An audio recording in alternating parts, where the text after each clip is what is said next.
এই প্রিন্টটা তো সুন্দর, টাইগার প্রিন্টের মধ্যে কালারটা খুবই নাইস। যে কোনো টোনের আপুরা পরতে পারেন, ফর্সা হন বা ব্রাউন স্কিনের হন, খুবই দারুণ একটা টাইগার প্রিন্টের মধ্যে।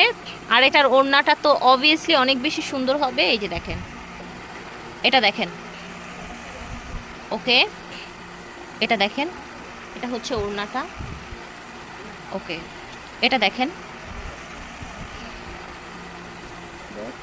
এটা হচ্ছে ব্যাগ, হ্যাঁ ওকে, এটা হচ্ছে পাজামাটা ডার্ক কালারে এসেছে।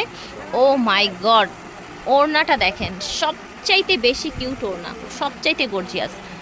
ল্যাভেন্ডার কালারের একটা ড্রেস, ফিয়ার্স, খুবই চড়া, সুন্নতি জামা বলেন, কাফতান বলেন, যে যা চাইবেন বানিয়ে ফেলতে পারবেন। কিন্তু এটা হচ্ছে আপনার পাজামাটা। আচ্ছা, এটা হচ্ছে রাইট সাইডটা, তাই না? আমরা উল্টো দেখিয়েছিলাম। এটা হচ্ছে ওড়নাটা, মাশাল্লাহ দেখেন, ওকে। দাম ছিল 1400।